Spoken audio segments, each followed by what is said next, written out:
Es gab ein Lesebuch, für mich ein sehr, sehr gutes, ein prima, eine der wichtigsten Lesebücher in deutscher Sprache, und das war die Bibel, und zwar das Alte Testament. Und man liest das nicht auf einmal, sondern so Schritt für Schritt immer wieder reinschauen. Und eines Tages bin ich auf Hiob gestoßen, oder Hiob, wie er ausgesprochen wird.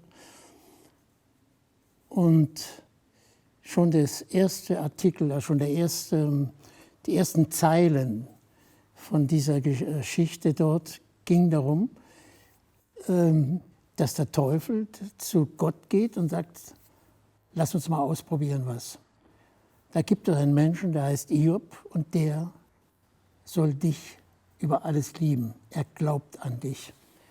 Ich bezweifle das, sagte der Teufel. Und da sagte Gott, lass mich in Ruhe, ich weiß das. Und da sagte der Teufel, na klar, probier es doch aus. Probier es mal aus, lass ihn mal krank werden. Und so die ganzen Geschichten gehen dann diesem Weg, dass Gott dem Hiob eine Pein nach der anderen zukommen lässt, bis er letztendlich mit Aussatz auf der Straße lag. Seine früheren Bekannte, Freunde, Familie, seine ganzen Besitze, alles war in die Winde zerstoben. Und er war da und hat an den Gott nicht gezweifelt, bis im Kapitel 37. Im Kapitel 37 fängt er an zu sprechen. Alles vorher war stumm ertragen. Und dann fängt er an zu sprechen und sagt eben zu Gott, was machst du da mit mir? Mit welchem Recht erlaubst du dir, dass ich das jetzt ertragen muss? Und wer bist du, dass du das mit mir machen kannst? Ne? Worauf, wie es dort heißt, glaube ich im 3. oder 4. Satz, und Gott sprach zu Hiob aus dem Wetter.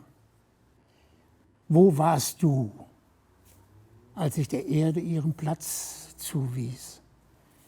Wo warst du, wo ich den Tieren ihre Lagerstätten gebaut habe? Wo warst du, wie ich die Wasser von den Bergen zu den Meeren habe führen lassen? Und so geht es immer wieder. Wo warst du?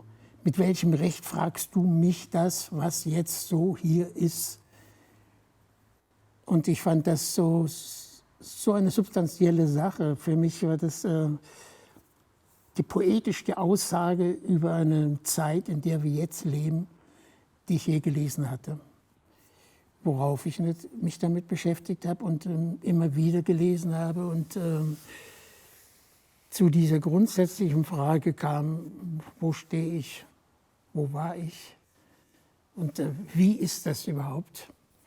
Bis man irgendwann auch mal drauf stößt, dass es in der Philosophie sowieso nur diese Frage gibt, aber so in einer poetischen Sprache ausgedrückt, wie in dieser Lutherbibel aus dem 17. Jahrhundert, hatte ich vorher noch nie gehört, gelesen oder verstanden.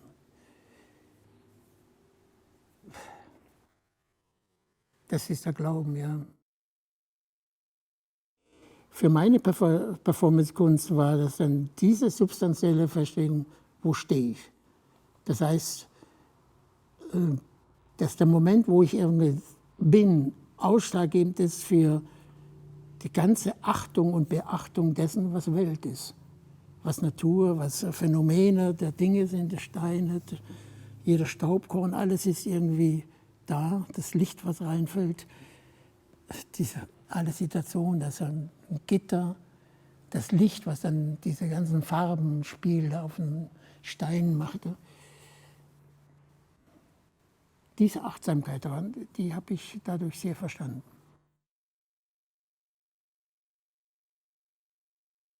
Dass ich überhaupt hier da bin, habe ich dadurch verstanden.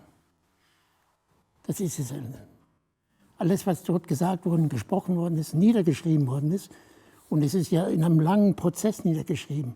Auch Hiob ist nicht von einer Person in einem Moment geschrieben, sondern über Jahrhunderte ist das zusammengefasst, ist so ein Wissen über eine ganze Zeit, über das. Und dann eben in diesem Hiob so zusammengefasst zu der Frage, wo stehst du, wo warst du, wo ich das und das machte. Das heißt, tja, schau mal, wo wir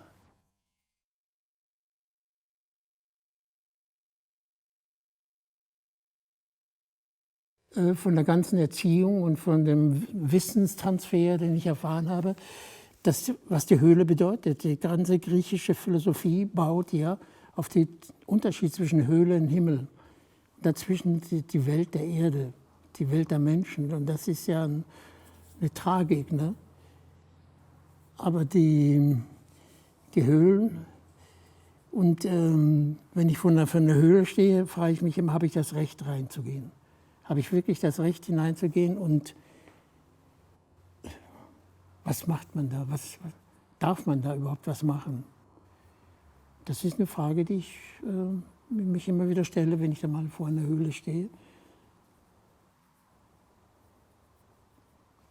Und ich wundere mich immer, mit welch einer, ja, aber das ist eine andere Geschichte. Ne? Ich habe heute Morgen wieder gesehen, die ganzen Expeditionen in den Höhlen hier gerade, ne, über Kilometer weit schwimmen, durch alles gehen und immer wieder eine sogenannte Wunderwelt zu der nächsten Wunderwelt und all so etwas. Und wenn ich mir das an die Expeditionen auf die höchsten Berge oder alles, wo der Mensch sich das Recht nimmt, so eine Expedition zu machen, und das Ergebnis haben wir nach meiner Meinung, eine Zerstörung dieser Welt durch dieses Denken an Expeditionen.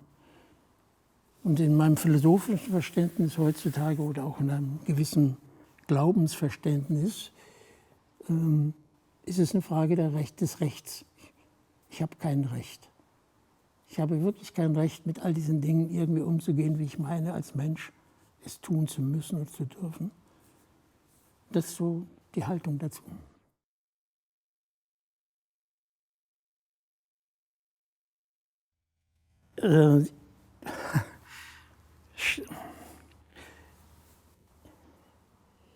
Wenn es so etwas gibt wie die Fähigkeit, innerhalb der Zeit, das Menschsein, in einer Person das zu bündeln und das dann tatsächlich im Sinne, dadurch, dass man Mensch ist und es andere Menschen gibt, da weitergibt, ist die Potentialität, Mensch zu sein und in diesem Prozess zu sein, ohne was daran zu ändern.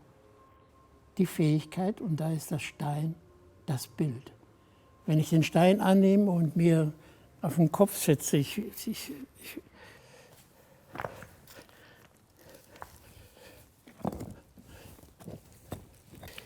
bin dann in dem Moment mit dem Stein ohne Bedeutung, ohne irgendetwas.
Alles andere ist dann weg.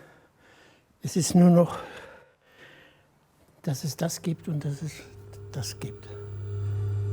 Und ein Bild.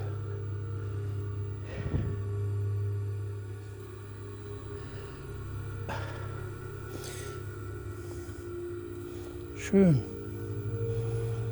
Hm.